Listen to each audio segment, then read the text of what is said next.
హల్లెలూయా. దేవుని యొక్క అతి పరిశుద్ధమైనటువంటి నామమున అందరికీ కూడా ప్రభువైన యేసుక్రీస్తు పేరిట శుభ వందనములు తెలియజేస్తున్నాము. చాలా జాగ్రత్తగా గమనించండి. భయంకరమైనటువంటి ఎక్కడికి వెళ్ళినా ఇంతకు ముందు చాలా దేవుని యొక్క మందిరాలు ఎక్కడ వెళ్ళినా చాలా సంతోషంతో పిల్లలతోని అందరితోని ఒక దేవుని యొక్క మందిరాలు చాలా ఆడంబరంగా ఉండేది. కానీ దేవుని వచ్చి ఒక 2 నెలల నుంచి అయితే మందిరాలు ఏమి కూడా తెరవబడకుండా పోయినసారి నేను పోయిన వారం హైదరాబాద్లో ఉన్నాను. హైదరాబాద్ మందిరంలో వెళ్ళాను. అక్కడ కూడా ఇదే పరిస్థితి. ఆరాధించడానికి వస్తున్నారు కానీ కొన్ని పరిస్థితుల వలన మనసారా ఆరాధించలేకపోతున్నారు. ఎందుకొరకు అంటే ఉన్నటువంటి పరిస్థితులను బట్టి. కానీ ఒకటి గమనించండి, ఏది ఏమైనా దైవ చిత్తం లేనిది ఏది కూడా జరగనే, ఏది జరిగినా దేవుని యొక్క చిత్తం. హల్లెలూయా. అందుకే యోగు విషయంలో మనం గమనిస్తారా, మనకన్నా భయంకరమైనటువంటి స్థితిలో ఉన్నాం. అదే మీరు చూస్తే నడి వ్యక్తి మొదలుకొని అరికాళ్ళ వరకు ఏమొచ్చినాయి, కురుకులు వచ్చినాయి. అయినా యోగు బాధపడకుండా యెహోవా ఇచ్చెను, యెహోవా ఏది జరిగినా ఎవరిని బట్టి, యెహోవాను బట్టి. అంటే ఏది జరిగినా మనము కూడా ఏం చేయాలంటే దేవునికి ప్రార్థన చేస్తూ దేవుని యొక్క సన్నిధానంలో ముందుకు సాగేవారిగా మనము ఉండాలి. ఈ దినాలలో చూస్తే మనకు కానీ మన కుటుంబాలకు కానీ మన పిల్లలకే కానీ ఎవరికి కూడా రక్షణ లేనటువంటి దినం. అసలు వాస్తవానికి ఎవ్వరు కూడా, మీరు ఒకటి ఆలోచన చేయండి, దాదాపుగా మన పుట్టిలో కొన్ని సంవత్సరాలు అయిపోయినచ్చు, మన తాతల చూసుకున్నా ఇప్పుడు చూసుకున్నా ఇటువంటి ఒక పరిస్థితి వస్తుంది అని ఎవరు కూడా గ్రహించరు. లేదా గ్రహించినటువంటి పరిస్థితి వస్తుందని ఒక మనిషిని ఇంకొక మనిషి కలవలేము, ఒక మనిషి ఇంటికి ఇంకొకసారి మన ఇళ్ళలో కూడా ఒకరింటికి కూడా వెళ్ళలేము. వాస్తవానికి ఇటువంటి స్ట్రిక్ట్ రూల్స్ ఏముంటుండే అంటే బయట దేశాలలో ఉంటుండే. చాలా మంది ఎక్కడ బయట దేశాలలో ఉంటుండే అంటే ఎవరు ఇంటికి వెళ్ళాలన్నా ఫస్ట్ వాళ్ళ పర్మిషన్ తీసుకొని మనము ఇప్పుడు పర్మిషన్ తీసుకున్నా ఎవరు కూడా రాణిస్తలేరు. కానీ హల్లెలూయా. ఎందుకంటే ఎవరి జాగ్రత్తలో వాళ్ళు. అయితే ఈ యొక్క భయంకరమైనటువంటి పరిస్థితుల్లో నాకు ఇచ్చినటువంటి సమయంలోనే నేను వాక్య భాగాన్ని ముగిస్తాను. చూడండి పిల్లరా, మరి ఈ యొక్క పరిస్థితుల్లో మరి చూడండి, ఒక క్రైస్తవుడు అనగా ఎవరైనా అర్థము. వాస్తవానికి క్రైస్తవుని ఒక దాంతో చాలా మంది పోలుస్తారు. ఎవరితో పోలుస్తారు ఒక క్రైస్తవుని? క్రైస్తవులను ఎవరితో ఎక్కువ శాతం పోలుస్తారు చెప్పండి. ప్రతి ఒక్క క్రైస్తవుని ఎక్కువ శాతం దేని ఎవరితో పోలుస్తారంటే ఒక సైనికులతో పోలుస్తారు. హల్లెలూయా. ప్రతి క్రైస్తవుడు ఒక సైనికుని యొక్క పని ఏమిటి? యుద్ధం చేయడమే సైనికుని యొక్క పని. మరి క్రైస్తవులుగా మనము ఏ యుద్ధం చేయాలి? చూడండి, ఇప్పుడు భయంకరమైనటువంటి పరిస్థితి. ప్రపంచం అంతటా కూడా ఎవరికి భయపడతలేరు. వాస్తవానికి నాకు తెలిసి దేవుడికి కూడా భయపడలేరు, కానీ కనిపించని క్రిమికి మాత్రం భయంకరంగా భయపడుతున్నారు. మామూలుగా భయపడతలేరు, భయంకరంగా భయపడుతున్నారు. ఇట్లా దేవునికి కూడా భయపడలేరు నాకైతే తెలియదు, కానీ దీనికన్నా భయంకరంగా భయపడుతున్నాడు. అటువంటి భయంకరమైనటువంటి స్థితిలో మనం ఉన్నప్పుడు ఒక క్రైస్తవునిగా మనకు చేయవలసినటువంటి పోరాటం ఏమిటి? మనం ఎలా పోరాడాలి? ఇప్పుడు ఉన్నటువంటి ఈ భయంకరమైనటువంటి పరిస్థితులలో, ఈ భయంకరమైనటువంటి స్థితిలో దేవుడు మనతో ఏం మాట్లాడుతున్నాడు, మనం ఏం చేయమంటున్నాడు?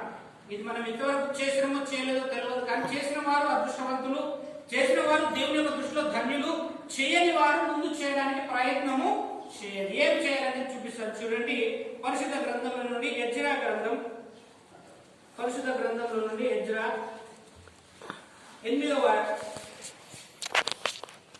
అధ్యాయం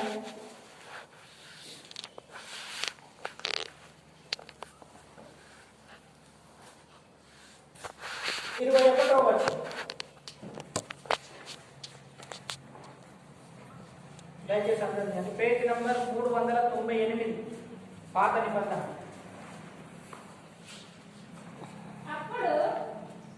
అప్పుడు ప్రియ దేవుని బిడ్డలారా, కొన్ని దినములు గడిచిన తర్వాత మనమందరం కూడా దేవుని యొక్క సన్నిధిలోకి వచ్చి మనమందరం కూడా మొరపెడుతున్నాం. అప్పుడు అంటే మనం కూడా దాదాపు కొద్ది గ్యాప్ వచ్చింది దేవుని మందిరానికి, మనకు దేవుని యొక్క సన్నిధికి మనకు గ్యాప్ వచ్చింది కాబట్టి ఇప్పుడు మనము దేవుని యొక్క సన్నిధిని దేవుని సన్నిధిని మొట్టమొదట ఏం చేయాలంటే మనల్ని మనం ఏం చేయాలంట? ఎందుకొరకు మనం దుఃఖపరచుకోవాలి? ఎందుకొరకు మనం దుఃఖపరచుకోవాలి? ఎందుకొరకు అంటే దేవుడు ఒక రాకడ సమీపిస్తున్నది. ఈ భయంకరమైనటువంటి స్థితిలో ఇక అనేక మంది, ఎంతో మంది తెలియనటువంటి వారు, దేవుని కొరకు ఎరగనటువంటి వారు అనేక మంది నశించిపోతున్నారు. సువార్త చెప్దామన్నా చెప్పలేనటువంటి భయంకరమైనటువంటి స్థితిలో మన దేశమే కానీ ప్రపంచ దేశాలు కూడా ఉంటున్నాయి.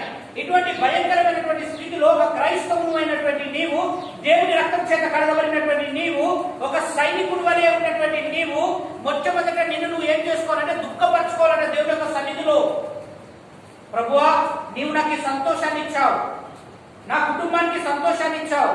మరి ఇట్టి సంతోషం లేక అనేకమైనటువంటి కుటుంబాలు ఏమైపోతున్నాయి? బలహీనమైపోతున్నాయి.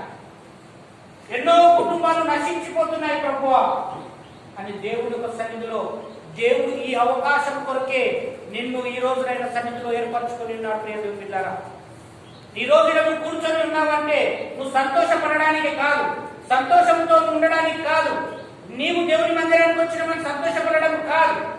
ఇంకా అనేక మంది ఈ యోగ్యత లేక భయంకరమైనటువంటి స్థితిలో ఉంటున్నారు. కొంతమంది అయితే దేవుని యొక్క సన్నిధికి రాగలిగి కూడా రాలేనటువంటి భయంలో ఉంటున్నారు. వారి కొరకు నిన్ను ఏం చేసుకోవాలంటే ఈరోజు మనము దుఃఖపరచుకోవాలి దేవుని యొక్క సన్నిధిలో. దేవుడు మనకిచ్చినటువంటి ఈ మంచి అవకాశాన్ని బట్టి దుఃఖపరుచుకొని మాకును మా చిన్నవారికి మా ఆస్తికి శుభ ప్రయాణము కలుగునట్లుగా ఆయనను వేడుకొనుటకు అహవా నది దగ్గర ఉపవాసములని ప్రకటించి హల్లెలూయా. మనకే గాని, మన చిన్నవారికే గాని, మన సంఘానికే గాని, మన గ్రామానికే గాని, మన రాష్ట్రానికే గాని, మన దేశానికే గాని ఇప్పుడున్నటువంటి ఈ ప్రయాణము ఇది సరి అయినటువంటి ప్రయాణము కాదు. ఇది భయంకరమైనటువంటి ప్రయాణం. నాకు ఎటువంటి ప్రయాణం అంటే మనం మందిరంకి వచ్చినాం, మళ్ళా మందిరం నుంచి ఇంటికి వెళ్ళేంత వరకు కూడా మంచిగా వెళ్తామా? మధ్యలో కలుస్తారా? మరి ఏమో చెప్పలేనటువంటి భయంకరమైనటువంటి ప్రయాణంలో మనం ఉంటున్నాం. ఈ ప్రయాణంలో నీకు శుభము కలగాలి అంటే మొట్టమొదట నువ్వు ఏం చేయబడాలి? మొట్టమొదట నిన్ను నువ్వు దుఃఖపరచుకోవాలి దేవుని యొక్క సన్నిధిలో. రెండవదిగా ఏం ప్రకటించామంటున్నాడు? ఉపవాసము ప్రకటించుకోండి. ఈ యొక్క దేవుడు మీకు ఇచ్చినటువంటి ఈ యొక్క స్థితిలో అంటే దాదాపు ఈ 2 నెలలలో మీరు నాకు తెలిసి టీవీలు కూడా బాగానే చూస్తుంటారు. వార్తలిగిన ఎంతమంది చనిపోతున్నారు, ఎంతమందికి కరోనా వచ్చింది, ఎంతమంది హాస్పిటల్లో పడ్డారు, ఇవన్నీ మంచిగా చూసింటారు. మరి పడ్డ వారి కొరకు ఒక్కరోజైనా ఉపవాసం ఉండగలిగారా?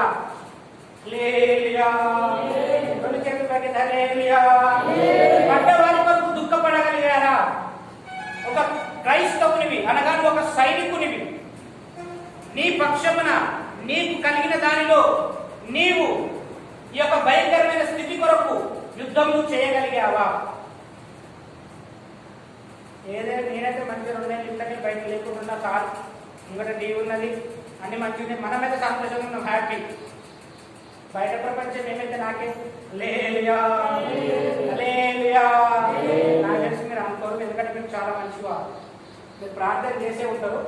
ఎందుకంటే మీరు దుఃఖపడి ఉపవాసం ఉండి ప్రార్థన చేస్తున్నారని ప్రభు పేరిట నేను నమ్ముకున్నాను.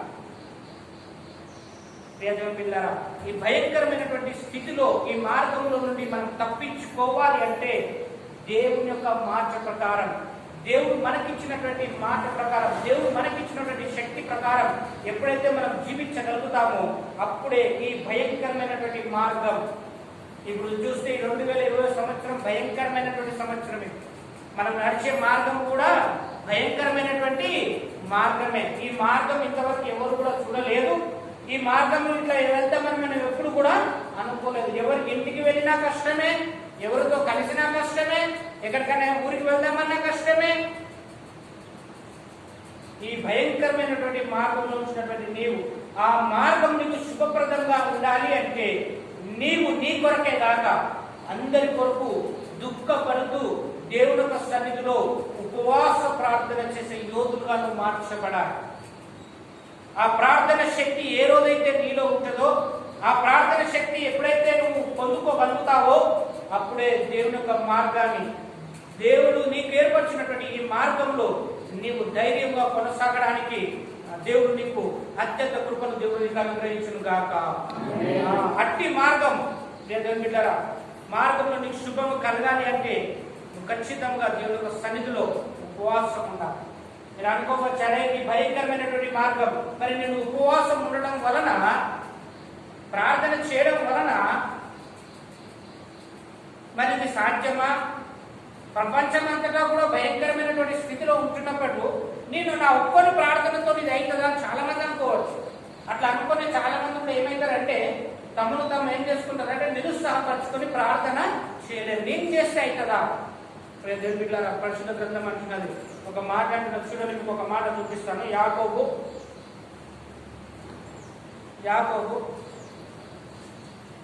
5వ అధ్యాయం 17వ వచనం చదవండి ఒకసారి.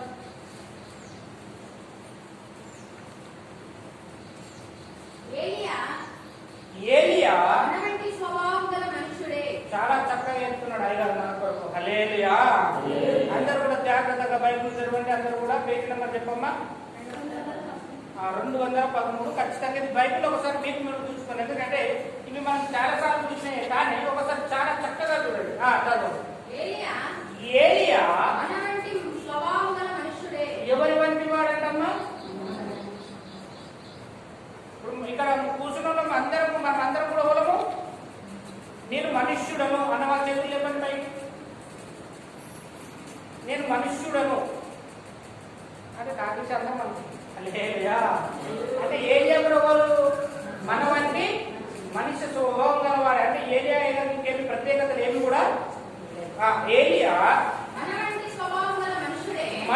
స్వభావం గల మనుష్యుడే ఏముకుంటున్నట్లు వర్షింపకుండునట్లు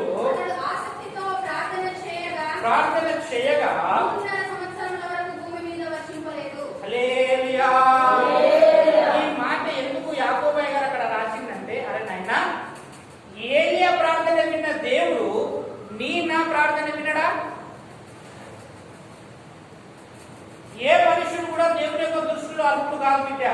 ఎవరు కూడా ఇది నాతోని కాదని ఎవరు కూడా అనుకోవద్దు. దేవుని యొక్క దృష్టిలో ప్రతి మనుషుడు ఒక సైనికుడే. నువ్వు ఆసక్తితో ప్రార్థన చేయి.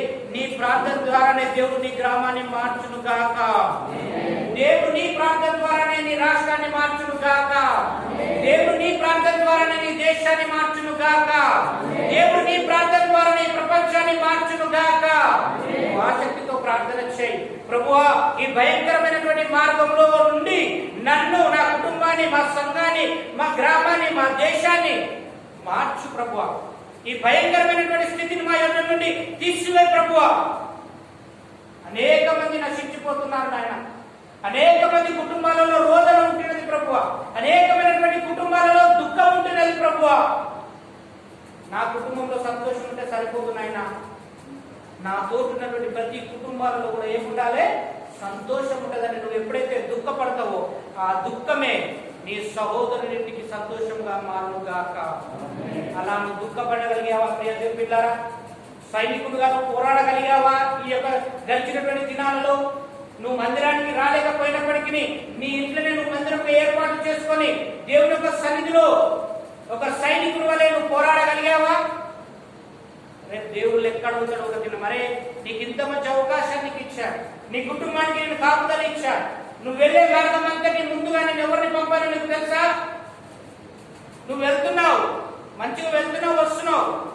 నువ్వు ఒక్కరిలో వెళ్తే అది అయింది అనుకుంటున్నావా? ఈ భయంకరమైనటువంటి స్థితిలో నువ్వు వెళ్లే మార్గంలో నేనేం చేశానో తెలుసా? చూపిస్తాను చూడు. దేవుడు ఏం చేసిందో మనం వెళ్తున్నటువంటి మార్గంలో. నిర్గమకాండం 23వ అధ్యాయం 20వ వచనం.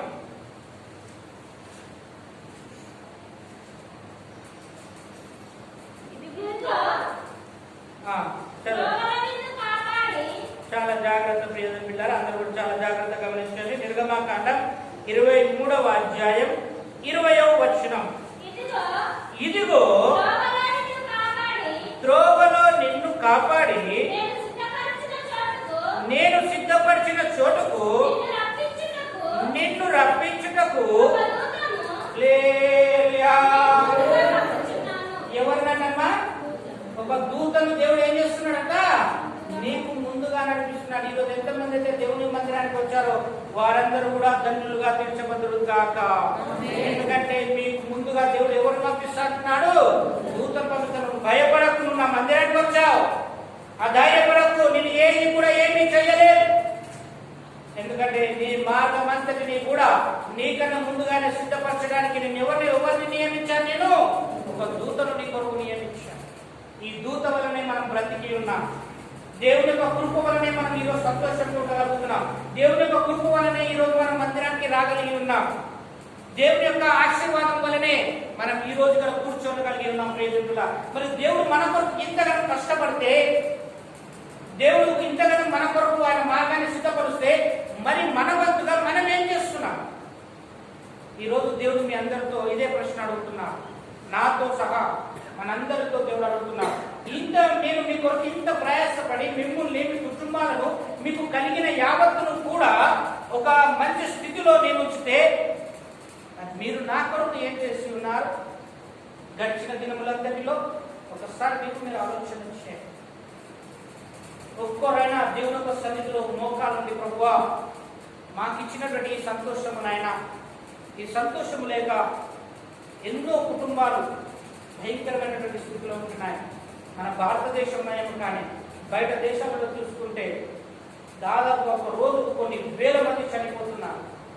అందులో ఎంతమంది క్రైస్తవులు తెలియదు, ఎంతమంది అన్నిలో తెలియదు. సువార్త అంతటా ఇంకెంతమంది చనిపోతున్నారు. వారందరి ఆత్మలు ఎక్కడికి వెళ్తారు? వారు అనుకున్నారని మేము చనిపోతామని. వారు అనుకోలేదు. ప్రభువా అట్లా నీ కొరకు తెలియక ఎన్ని ఆత్మలు నశించిపోతున్నాయి నాయన. అట్లా చనిపోయినటువంటి వారి కుటుంబాలు ఎంత బాధపడుతుండవచ్చు, ఎంతమంది పిల్లలు చనిపోతుండవచ్చు, ఎంతమంది తల్లిదండ్రులు బాధపడుతుండవచ్చు. ఎన్ని కుటుంబాలలో ఇటువంటి సంతోషం లేక భయంకరమైనటువంటి స్థితిలో ఉంటుండవచ్చు. ఈరోజు నేను సంతోషంగా ఉన్నామంటే దేవుడు నీకు ఒక దూతను ఏర్పరిచి ఉన్నాడు. అట్టి సంతోషం అనుభవిస్తున్నటువంటి నీవు మరి నీ బాధ్యతగా ఈ భయంకరమైనటువంటి గట్టు దినములలో దేవుని యొక్క సన్నిధిలో మోకాలుండి ఏం చేయాలి? దేవుడు నీకు ఇచ్చినటువంటి కృపను బట్టి మొదట మన మూలవాక్యం చదవండి ఒక్కసారి. మనం అది ఎజ్రా 8:21 చదవండి ఒక్కసారి. అప్పుడు దేవుని సన్నిధిని, చాలా జాగ్రత్త పిల్లల, దేవుని సన్నిధి అనగా చాలా మంది ఏమనుకుంటారు మందిరమే అని. అందుకే దేవుడు ఒక మాట రాసిన బైబిల్ గ్రంథంలో, ఎక్కడ నా నామమున ఒక్కరు ఇద్దరు కూడుకొని ఉంటారో అక్కడ దేవుడు ఉంటే అది ఏమవుతుందా? దేవుడు సన్నిధేనా? సన్నిధే కదా. నువ్వు ఇంట్లోనైనా సరే ఆసక్తితో కూర్చొని, ప్రభువా ఇదిగో నా గ్రామం కొరకు ప్రార్థన చేయించున్నా, నా ఇరుకు పొరుగు వారి కొరకు ప్రార్థన చేయించున్నా, ఈ యొక్క భయంకరమైనటువంటి స్థితి కొరకు ప్రార్థన చేయించున్నా. దేవుడి సన్నిధిలో కనబడుతుంది. ఒక్కసారి నువ్వు ఆలోచన చేయి. నీకు తెలిసినటువంటి వారే కూడా ఈ భయంకరమైనటువంటి స్థితిలో ఉండవచ్చు. రేపు దేవుడు ఒక దినం నేను మంచి స్థితిని ఇచ్చాను. ఆ స్థితిని కాపాడుతున్నటువంటి నీవు మరి ఇతరుల కొరకు నువ్వు ప్రయాసపడగలిగావా? సైనికుని వలె యుద్ధం చేయగలిగావా అని దేవుడు రేపు ఒక లెక్క అడుగుతాడు. చాలా జాగ్రత్త. చదువు దేవుని సన్నిధిని మమ్మును మేము దుఃఖపరుచుకొని మాకును మా చిన్నవారికి మా ఆస్తికి శుభ ప్రయాణము కలుగునట్లుగా ఆయనను వేడుకొనుటకు అహోవా నది దగ్గర ఉపవాసముండుడని ప్రకటించి తిని. హల్లెలూయా. మనకున్నటువంటి ఈ మార్గము శుభప్రదమైన మార్గముగా మనము మార్చబడాలి అంటే ఖచ్చితంగా ప్రతి దేవుని రక్తం చేత కడగబడినటువంటి ప్రతి బిడ్డ కూడా ఏముండాలట ఉపవాసం ఉండి ప్రార్థన చేయగలగాలి. అది కూడా వ్యక్తిగతమైనటువంటి ప్రార్థన, ఆసక్తి కలిగినటువంటి ప్రార్థన, దేవుడు కోరినటువంటి ప్రార్థన, మనుషులకు కనబడవలెననే ప్రార్థన కాదు. చాలా మంది కూడా ఏం చేస్తారంటే మనుషులకు కనబడాలని ప్రార్థన కాదు, నీ వ్యక్తిగత ప్రార్థన, ఉపవాసం ఉండి నీ ఇంట్లోనే ఉండి మోకాలు నుండి ఆన్య దేవుని సన్నిధిని నువ్వు ఏర్పాటు చేసుకొని, ప్రభువా ఈ భయంకరమైనటువంటి స్థితిలో మా పరిస్థితి ఏమిటి, మా గ్రామం యొక్క పరిస్థితి ఏమిటి, మాకున్నటువంటి స్థితి ఏమిటి అని నిత్యం నువ్వు ప్రార్థన చేయగలిగి ఉండాలి. దేవుని యొక్క సన్నిధిలో నీ మార్గాన్ని నువ్వు స్థిరపరచుకోవాలి. దుఃఖపడుతూ ఈరోజు నీకు సంతోషం ఉన్నది, కానీ ఆ సంతోషాన్ని మనం ఏం చేసుకోవాలి? సంతోషాన్ని ఏం చేయాలి? గట్టి చెప్పాలి. కరోనా మరి అంత కూడా మాట్లాడదని చెప్పలే, ఇద్దరు మాట్లాడుకోవచ్చు, బాధ ఏం లేదు. ఇద్దరు గట్టి చెప్పారు. ఏం చేసుకోవాలి? అది అనగానే ఏం రాదు, కానీ భయపడగలిగితే గట్టి చెప్పాలి. ఎందుకంటే నాకేం అనిపిస్తలేదు. ఏం చేసుకోవాలి? మనము ఏం చేసుకోవాలి? మరి ఎంతమంది దుఃఖపరుచుకున్నారు అనేది ప్రార్థన అయిన తర్వాత ఒక్కొక్కసారి మీకు మీరుగా ఇక్కడ ఎడమ పక్కన హృదయం, ఆ హృదయం మీద చేసుకొని మరి నేను దేవుడి కొరకు నేను ఏం చేయగలిగాను. ఈరోజు దేవుడు మనందరితో అడుగుతున్నాడు, నాతో సహా మనందరిని అడుగుతున్నాడు. ఈ మనకిచ్చినటువంటి ఈ సమయంలో మనం ఎంతగానో దేవుని యొక్క పనిని మనం చేస్తాం, పోరాటంలో మనం పాల్పంచుకున్నాం. ఒకవేళ నువ్వు పోరాటం చేయగలగలేకపోతే నీ మీదకి ఎప్పుడైనా అపవాది రావచ్చు. చాలా జాగ్రత్తగా దాని నుంచి మనం తప్పించుకోవాలి అంటే మనల్ని మనం దుఃఖపరచుకొని ఏం చేయాలి? మనం దేవుడి సన్నిధానంలో ఉపవాసం ఉండి ప్రార్థన చేయాలి. ఒక ప్రార్థన యోధుల వల్ల నువ్వు మార్చబడాలి. దేవుడిని అందరికి ఒక చిన్న ప్రశ్న అడిగి నేను ముందుకు వెళ్తాను. దాదాపుగా మనం మందిరానికి రాక ఎన్ని రోజులు అవుతున్నది? ఒక 2 నెలలే పెట్టుకుందాం, ఎక్కువ 2 నెలలు మంచి లీవ్ ఉన్నది మనకు. ప్రపంచం అంతటా కూడా మంచి లీవ్ ఇచ్చేది. ఎందుకొరకు ఈ లీవ్ వచ్చిందని అనుకుంటున్నారు? ఒక్కొక్కరితో ఒక్కొక్క ఆలోచన ఉంటుంది. దేవుడు నేను కూడా ఆలోచన చేసిన, ఎందుకు ప్రభావ నాకు ఈ లీవ్ వచ్చిందంటే నాకు కూడా చూపించింది దేవుడు. అసలు వాస్తవానికి ఈ లీవ్ మనకి ఎందుకు వచ్చింది అన్నట్టు ఎవరైనా ఆలోచన చేశారు ఎప్పుడైనా? ప్రభావ మరి ఇంత చక్కటి సమయాన్ని ఎందుకు ఇచ్చినావు అని ఆలోచన చేసేదా? ఎందుకు వచ్చింది అన్నట్టు ఎవరైనా ఒకటి చెప్పారు, పర్వాలేదు, ఆలోచన చేసిన వారు చెప్పచ్చు. ఎందుకు మనకి లీవ్ వచ్చింది?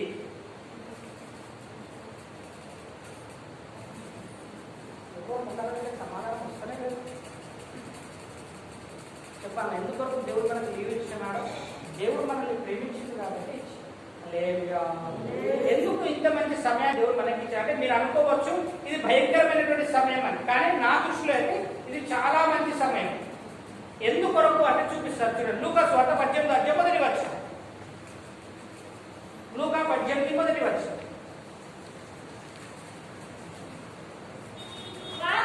వారు అనగా మనం అందరం, వారంటే మనమే జనాలే, రైట్. వారు ఏం చెయ్యక ఉత్త టైంలలో ప్రార్థన చెయ్యరయ్యా, మందిరాలకు రండ్రయ్యా అంటే ఎవరైనా వస్తారా? అమ్మ అందరు ధరల పైకి లేకపోతే ఒకసారి తీయండి, బైబిల్ తీసే పేజ్ నెంబర్ చెప్పమంది. పేజ్ నెంబర్ 70 క్రొత్త నిబంధన. ఓకే, ఇప్పుడు చదువు. వారు విసుకక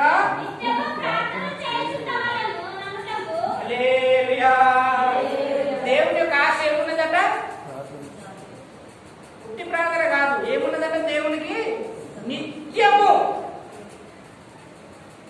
ఉత్తటంలో ఎప్పుడన్నా అయ్యా ప్రార్థన చేయాలంటే ఏ శ్రమం త్రుటిలు ఉన్నాయి, బిజీ ఉన్నాం, అది పని ఉన్నది, ఇది పని ఉన్నది, అంటే ఏ పనులు ఎప్పుడు చేసాడు దేవుడు. హల్లెలూయా. మరి ఈ టైంలో మనం విసుకతో ప్రార్థన చేస్తున్నామా? దేవుడు ఎందుకు మనకి సమయం ఇచ్చిండు అంటే మనం ఆయనతో పాటు ఏం చేయడానికి? సహవాసం కలిగి ఉండడానికి, ఆయనతో మనము మన యొక్క సంబంధాన్ని దృఢపరచుకోవడానికి దేవుడు మనకి ఇంత చక్కటి సమయాన్ని ఇచ్చాడు. ఈ సమయంలో మనం ఏం చేయాలంటే దుఃఖపడుతూ ఉపవాసం ఉంటూ విసుకక నిత్యం ఏం చేయాలంటే దేవుడి సన్నిధానంలో ప్రార్థన చేసే యోధులుగా మార్చబడాలి. దేవునితో ఇది నీ ద్వారా ఆశపడుతున్నాడు, అందుకే నీకు సమయాన్ని ఇచ్చాడు. చాలా మంది ఏం చేస్తారంటే మంచి కాలం వచ్చి నాకు హాలిడే వచ్చింది అనుకుంటున్నావు, కానీ ఈ హాలిడే దేవుడు ఆయన కోసం ఇచ్చిందని వాళ్ళు ఆలోచన చేసినావా? ఉన్నది, అరే మీరు విసుకతో నిత్యం ఎవరితో ఉండాలని ఆశ ఉన్నది? నాతోని. మరి ఈ ఆశను ఎంతమంది నెరవేర్చారు? ఎంతమంది నిత్యము దేవునితో ఉన్నారు? ఏదో ఒక పని, దేవుని పని. ఒకటి గమనించండి, దేవుడు ఏది చేసినా అది మన మేలు కొరకే చేస్తాడని. ఏది ఇచ్చినా మనం తెలుసుకోవడానికి ఇస్తారు. కాకపోతే చాలా మంది ఏం చేస్తామంటే తెలుసుకొనలేక సమయాన్ని ఏం చేస్తామంటే ఎఫెసీలో రాసింది, మంచిగా రాసింది. ఎఫెసీ 5:15 చదవండి ఒకసారి, ఇంకా మంచిగా ఉంటుంది అన్నమాట. ఎఫెసీలు 5:15.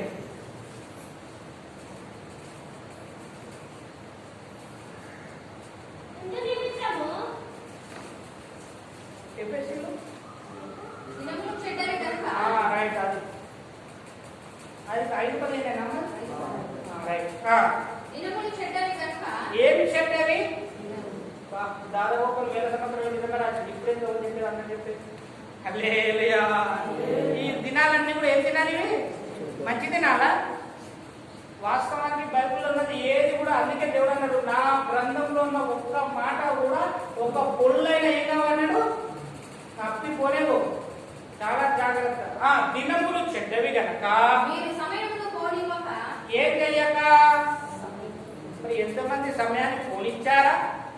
ఎంతమంది సమయాన్ని సద్వినియోగం చేశారా? అది మీకు మీరు ఆలోచన చేయాలి. దేవుడు ఇచ్చినటువంటి ఈ చక్కటి సమయం, ఇది అనుకోవచ్చు ఇది మన గవర్నమెంట్ ఇచ్చింది, కేసీఆర్ ఇచ్చింది. కేసీఆర్ కాదు, కేసీఆర్ కన్నా ముందు ఆయన ఇచ్చిండు మనకి. హల్లెలూయా. ఇంత మంచి సమయాన్ని నీకు ఆయన ఇచ్చిండు. ఆయన ఇచ్చినటువంటి సమయంలో మనం ఏం చేసి, అందుకని మొదట చెప్పిన క్రైస్తవుడు దేంతో పోల్చబడతాడు? సైనికునికి సమయం ఉంటే వాడు ఏం చేస్తాడు? ఇంకా యుద్ధం కొరకు ఏం చేస్తాడు? సిద్ధపడతాడు. ఇంకేమైనా కొత్త కొత్త నేర్చుకుంటూ ఉంటాడు. మరి మనం ఎంతమంది మన యుద్ధానికి కొరకు సిద్ధపడగలిగాము? ఇవి ఇంకా వాస్తవానికి ఇది ఈటలు పోలే. ఇంకా ముందు భయంకరమైనటువంటి రోజులు రాబోతున్నాయి, భయంకరమైనటువంటి స్థితులు రాబోతున్నాయి. దేవుడు ఇది కేవలం మనం దేని కొరకు అంటే మేలు కొరకు అరే నాయన, ముందు ఇంకా భయంకరమైనటువంటి స్థితి రాబోతున్నది. దానిని ఎదుర్కోవడానికి నువ్వు ఇప్పుడు ఏం చేయాలి? నువ్వు సిద్ధపడాలి. నీకు నువ్వు ఆయుధాన్ని ఏర్పరచుకోవాలి. నీకు నువ్వు ఒక యోధుని వలె మార్చబడాలి. ముందున్నటువంటి భయంకరమైనటువంటి స్థితిని ఎదుర్కోవడానికి నిన్ను నువ్వు బలవంతులుగా నువ్వు చేసుకోవాలి. ఆ సమయాన్ని నేను నీకు అనుగ్రహించాను. కానీ ఆ సమయాన్ని మనం ఏం చేయకూడదంట. ఇప్పుడు చదవమండి. దినములు చెడ్డవి గనక సమయమును పోనివ్వక సద్వినియోగం చేసుకొనుచు ఎవరి వలె కాక, అజ్ఞానుల వలె కాక హల్లెలూయా. నాకు తెలిసైతే మీరు అందరు జ్ఞానులే అనుకుంటున్నారు. దేవుడి యొక్క కృపను బట్టి దేవుడు మిమ్మల్ని అందరినీ కూడా జ్ఞానులుగా మార్చును గాక. దేవుడు మనకి ఎందుకు ఈ సమయాన్ని ఇచ్చాడు అంటే ఆయన కొరకు మనల్ని మనము సిద్ధపరచుకోవడానికి, మన మార్గాన్ని మనం ఏం చేసుకోవాలంటే శుభప్రదముగా చేసుకోవడానికి దేవుడు మనకి ఇచ్చినటువంటి కృప. రేపు దేవుడి యొక్క సన్నిధిలో మనం వెళ్ళినప్పుడు నువ్వు ఎంత నా కొరకు నువ్వు కష్టపడ్డావు, ఎన్ని ఆత్మల కొరకు నువ్వు ప్రార్థన చేయగలిగావు. భయంకరమైనటువంటి స్థితిలో ప్రపంచం అంతా కూడా అల్లకల్లోలమైనటువంటి ఉన్నటువంటి స్థితిలో నీవేం చేశావు? దేవుడు ఇది ఒక్కటే అడుగుతాడు. ప్రపంచం అంతా కూడా అల్లకల్లోలంగా ఉండదు, నీకు మంచి సమయాన్ని నీకు ఇచ్చా. ఈ సమయంలో నువ్వేం చేశావు? కాబట్టి దేవుడు ఈరోజు మనందరితో మాట్లాడుతున్నాడు. దేవుడు మనకి ఇచ్చినటువంటి ఈ మంచి సమయము మనం ఎవరి వలె ఉండాలంట? ఎవరి వలె ఉండాలి? జ్ఞానుల వలె. ఈ మార్గాన్ని ఎవరైతే ఖచ్చితంగా నడుస్తారో, ఈ మార్గాన్ని ఎవరైతే ఈ రకంగా ఉపవాసము చేత తన మార్గాలను ఎవరైతే సిద్ధపరచుకుంటారో వారి కొరకు దేవుడు ఏం మాట్లాడుతున్నాడు? చివరి మాట చూపించి నేను ఇక ముగిస్తాను. చూడండి, చివరి మాట ఓబద్య, చివరి మాట, లాస్ట్ అండ్ ఫైనల్. ఓబద్య 1వ అధ్యాయం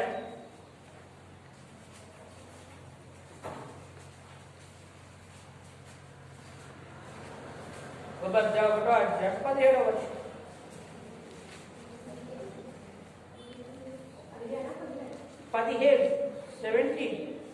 పేజ్ నెంబర్ చెప్తాం అందరికి. 761 అందరూ కూడా చేయండి. 761 చదువు. 1వ అధ్యాయం 17వ వచనం. అయితే సియోను కొండ ప్రతిష్ఠిత మగును ఏం చేయవారు తప్పించుకొనినా దేని నుండి తప్పించుకొనినా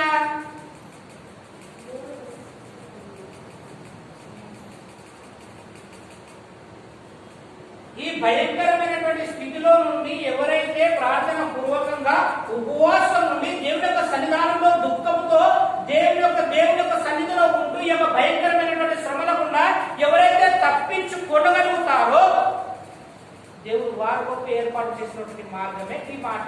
చదవండి ఇప్పుడు చదవడమ్మా. ప్రతిష్ఠిత మగును తప్పించుకొనిన వారు దాని మీద అందరూ కూడా సియోను కొండ మీదకి ఎక్కలేరు. ఎవరు ఎక్కగలుగుతారంట? ఈ మార్గం గుండా ఇప్పుడున్నటువంటి భయంకరమైనటువంటి స్థితిలో ఎవరైతే తప్పించుకోగలుగుతారో, తప్పించుకోవాలి అంటే మనల్ని మనం ఏం చేసుకోవాలి? మొట్టమొదటిగా ఏం చేసుకోవాలి?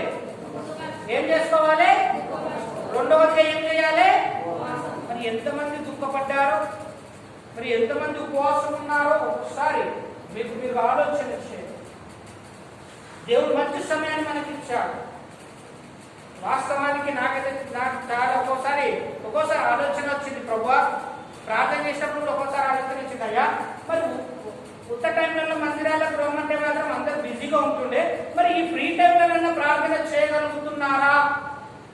దేవుని యొక్క సన్నిధానంలో మోకాలు ఉండగలుగుతున్నారా? దేవుడితో ప్రార్థన జీవితంలో నివసించగలుగుతున్నారా? దేవుడిచ్చినటువంటి ఈ మంచి సమయాన్ని సద్వినియోగం చేసుకోగలుగుతున్నారా?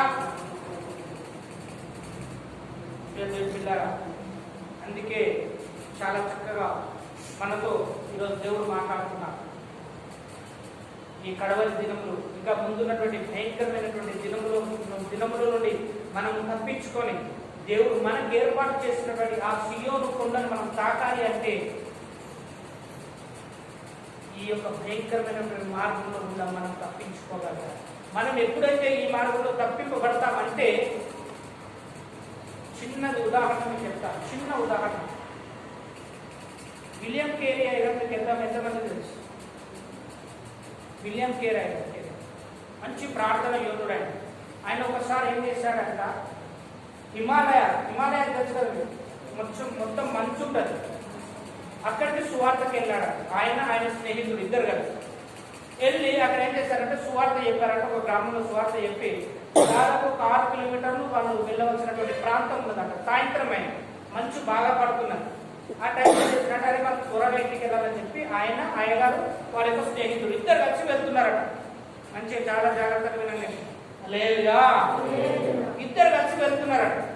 వెళ్ళేటప్పుడు వాళ్ళు దాదాపు ఒక 2 కిలోమీటర్ 3 కిలోమీటర్లు వెళ్ళినట్ట. వెళ్ళేసరికి చాలా భయంకరమైనటువంటి మంచు. హిమాలయాల్లో మామూలు ఉండదు, కాశ్మీర్ సైడ్ మంచు భయంకరం ఉండదు. చలితో అక్కడక్కడ వణుకుతున్నారట. అడుగు వేయలేనటువంటి పరిస్థితుల్లో వాళ్ళు వెళ్తున్నప్పుడు ఇంకొక 3 కిలోమీటర్లు వెళ్ళారు. అప్పుడు ఏం చేసిన మార్గ మధ్యంలో ఒక వ్యక్తి, ఒక ఆయన ఏం చేసిందంటే నడవలేనటువంటి స్థితిలో ఏమైపోయిందంటే పడిపోయి ఉన్నాడట. స్పృహ కోల్పోయి ఏమైపోయాడు? పడిపోయి ఉన్నాడట.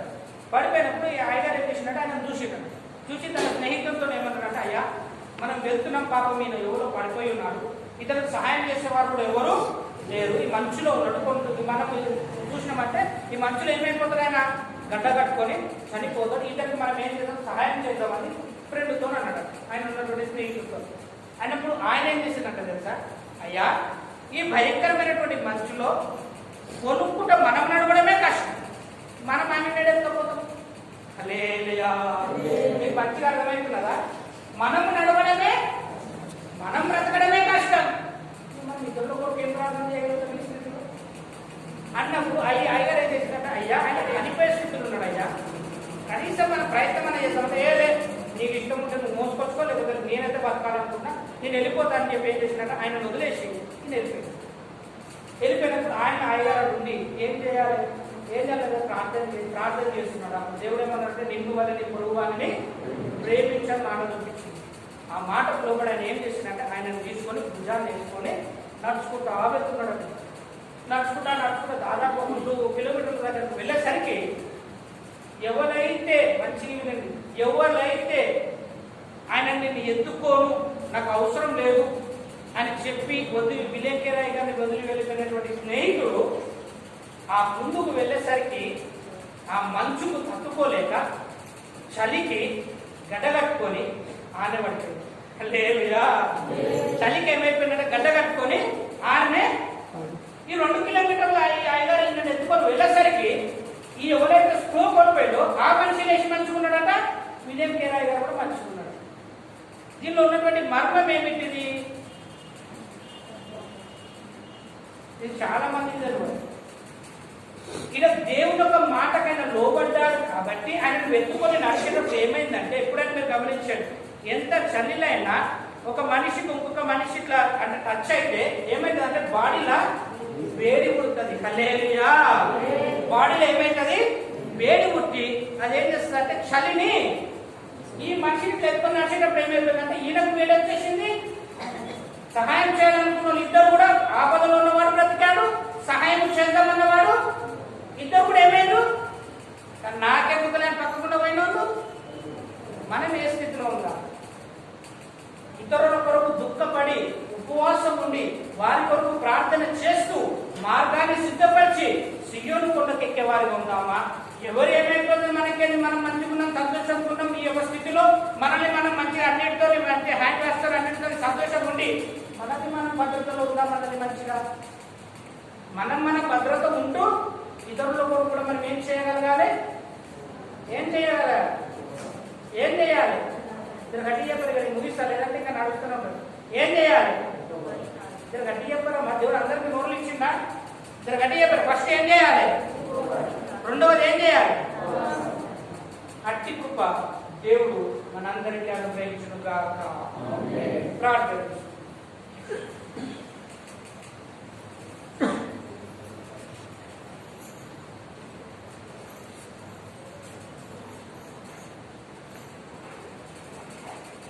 ప్రార్థన చేసుకున్నాం. అందరూ కూడా ఒక్కసారి మోకాళ్ళ నుండి మీకు మీరు ఆలోచించే దేవుడు ఇచ్చినటువంటి ఈ గడిచినటువంటి సమయంలో ఎంతో సమయాన్ని దేవుడు మనకు ఇచ్చేనాడు. ఆ సమయంలో మనం ఎలా ఉన్నాం, మన స్థితి ఎలా ఉన్నది, అది నేను చూడకపోతుండొచ్చు, పెద్దయ్య గారు చూడకపోతుండొచ్చు, చింటయ్య గారు చూడకపోతుండొచ్చు, శామరాయ గారు చూడకపోతుండొచ్చు. కానీ నిత్యము మిమ్మల్ని చూసే దేవుడు మాత్రం మీ పక్కకే ఉన్నాడు. ఒక దినం ఆయన ఖచ్చితంగా లెక్క అడుగుతాడు. ఆ స్థితిలో నువ్వు ఎలా ఉన్నావు, ఇతరుల కొరకు నువ్వు ఏం చేయగలిగి ఉన్నావు? ఒకసారి నీకు నువ్వు ఆలోచన చేసుకొని ఈరోజు దేవుడు నీతో మాట్లాడిన రీతిగా ఒకసారి ప్రార్థించి అందరూ స్వరమిప్పి ప్రార్థించండి కదా. సమయం సమీపించింది కదా, మనం ఆరాధన ముగించబోతున్నాం. స్వరమిప్పి మనసారా ప్రార్థించి అనేక మంది భయంకరమైనటువంటి స్థితిలో ఉంటున్నారు, మరణ ఛాయలో చాలా మంది ఉంటున్నారు. ఈరోజు నీవు నేను సంతోషంగా ఉండడం గొప్పతనం కాదు.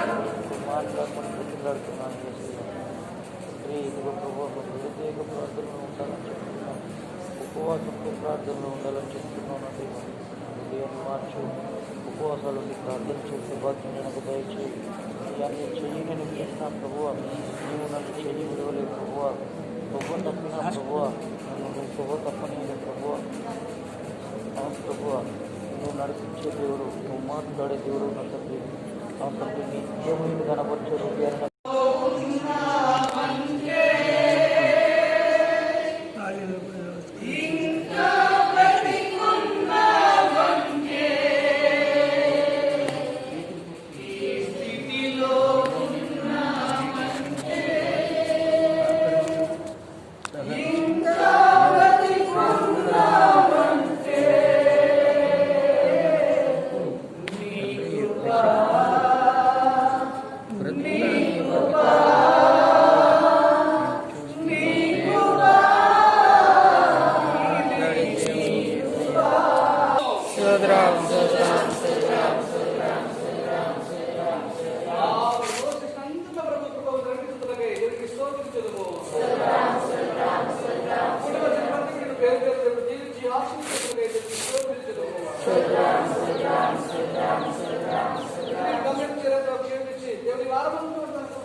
కృపా సత్య సంపూర్ణ కారణముగా నా దేవానికి చెల్లిస్తున్నామయ్యా. గడిచిన వారమంతా ప్రభావ సంఘ బిడ్డల విశ్వాసం ప్రభావ నీ బిడ్డలందరినీ కాల్చి కాపాడి నడిపించిన విధానం బట్టి స్తోత్రం చెల్లిస్తున్నాం అయ్యా. నీవు నా ఊరుకు విషయమైన వాక్యంలో గైకొంటే కనుక లోకాంతరంలోకి రాబో శ్రమ కాలంలో నేను కాపాడాలని వాగ్దానం ప్రకారం ప్రభావ నీ బిడ్డలను కాపాడుతున్నందుకు నీకు స్తోత్రం చెల్లిస్తున్నాను. మన వాక్యాన్ని ఎరుగని పనిపరిచేమని ప్రార్థన చేయించినామయ్యా. ఆరాధనలో పాటలలో వాక్యములను పరిశుద్ధాత్మని మా అందరితో మీరు మాట్లాడేందుకు నీకు స్తోత్రం చెల్లిస్తున్నామయ్యా. వచ్చిన ప్రతి బిడ్డను దీవించండి, వారి కుటుంబాన్ని దీవించండి, వారు కలిగిన సమస్యని మీరు ఆశీర్వదించమని ప్రార్థిస్తున్నామయ్యా. వారి పిల్లలను దీవించండి ప్రభావ, వారి పరివారాన్ని దీవించమని ప్రార్థిస్తున్నాం. ఏ వ్యాధి రోగ రుగ్మతలు ఏవి అంటకుండా ప్రభావ యోగుకు వేసిన కంచె ప్రతి బిడ్డకు వేయబడునుగా ప్రతి ఒక్కరిని ఆశీర్వాదకరంగా మార్చింది, ఆరోగ్యవంతులుగా మార్చింది ప్రభావ. దైవికముగా ఆత్మీయ స్థితిలో ప్రభావ నేను చేరుకున్న కృపను దయచేయమని ప్రార్థిస్తున్నాను. ప్రతి రోజును ప్రతి విషయమందును ప్రభావ నువ్వు వస్తావని ప్రభావ నిరీక్షణ గలవారై ప్రార్థనలో విసుగగా ప్రభావ దుఃఖముతో అతని ఉపవాసంతో ప్రార్థన నిలబడే శక్తిని దయచేయమని ప్రార్థన చేస్తున్నాను ప్రభావ. నువ్వు వచ్చినప్పుడు నీ ఎదుట నిలబడకు ప్రభావ, ప్రార్థన శక్తి తప్ప ఏ శక్తి మనం నిలబెట్టలేదు నా తండ్రి ప్రభావ. ఆ విషయాన్ని వీళ్ళు జ్ఞాపకం ఉంచుకొని ప్రతి దినము ప్రభావ పోరాడి ప్రార్థన చేసే కృపను దయచేయమని ప్రార్థిస్తున్నాను అయ్యా. ప్రతి బిడ్డను దీవించండి, ఆశీర్వదించమని ప్రార్థిస్తున్నాం. మొదటి సెక్షన్ ప్రభావ ఆది నుంచి అందరినీ కృపచేత నడిపించేందుకు వందనం చెల్లిస్తున్నాం. తిరుగు ప్రయాణం వెళ్తుండగా ప్రయాణం ముందుగా ప్రభావ నీ దూతను పంపిస్తున్నందుకు నీకు స్తోత్రము చెల్లిస్తున్నాం అయ్యా. ప్రతి కాపుదల మీరు దయచేయండి అయ్యా, ప్రతి ఆశీర్వాదం మీరు దయచేయండి అయ్యా. అయ్యా ఇలాంటి సమయంలో కూడా భయపడవచ్చండి బిడ్డలు దీవించమని ప్రార్థిస్తున్నాం. రాని వారిపై కృప చూపించండి, వచ్చే వారం వచ్చే కృపను వారు దయచేయమని ప్రార్థిస్తున్నాం అయ్యా. నీ కృప చేత బలపరచుకొని స్థిరపరచుకొని నిండైన ఆశీర్వాదం నిర్ణయించిన దయచేయమని, నీ రాగలకు సిద్ధపడే జీవితం ఆత్మీయమైన స్థితిలో కనుక్కునింపచేయమని, ఈ ఆరాధన జరిగించడానికి నీ బంగారు పాదాలకు వందనాలు స్తుతి స్తోత్రములు చెల్లిస్తూ యేసు అతి పరిశుద్ధమైన నామమున ప్రార్థన అడిగి వేడుకొని పొంది ఉన్నాం మా స్వామి. మన దేవుని తండ్రి ప్రేమ, ప్రభువైన యేసుక్రీస్తు కృప, పరిశుద్ధాత్మ కన్యక సహవాసము